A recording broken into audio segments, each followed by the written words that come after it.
Hi guys, so I am in Coweta National Park and you pay like $3 or $4 to get in and you can walk and watch the nature. And I'm under this beautiful tree that's fallen over and made all of these nice little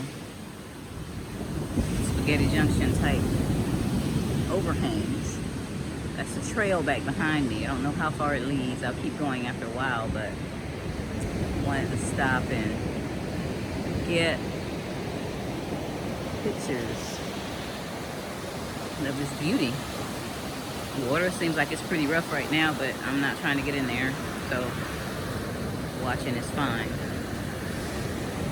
So let's talk a little bit about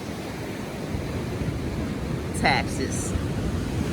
The deadline for taxes this year is Monday, April 18th, because April 15th is a Friday and it's Good Friday, so I guess that's why they changed it. But I'm going to encourage you guys to get a home-based business. I know people right now that are making six figures on a job, and some of them are married, some of them are single, but they're getting killed in tax. And as I've explained before, just open a home-based business.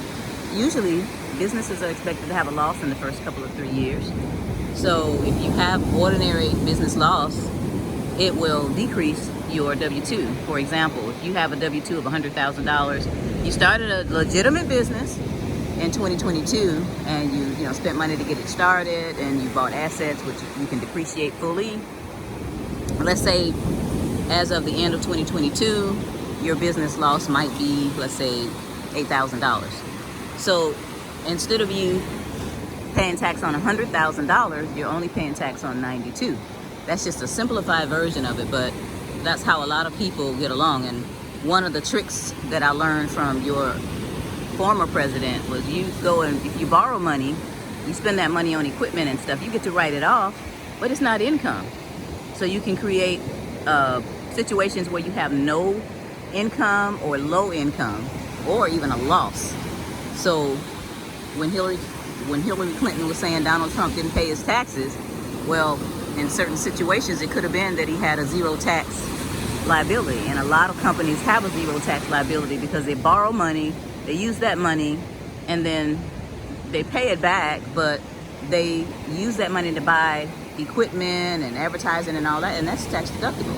So here you are with a whole bunch of tax deductions, but you don't have income because you borrowed that money. And if you do that over and over and over again, then that's gonna minimize or eliminate taxes. So think about that as a strategy to reduce your W-2 wages if you have W-2. Because I don't like to have people have their hard-earned resources go to things that they don't believe in. And a lot of the things that are going on in the United States right now, we just simply don't believe in. So anyway, I'm gonna get back on the trail and I'll talk to you guys later.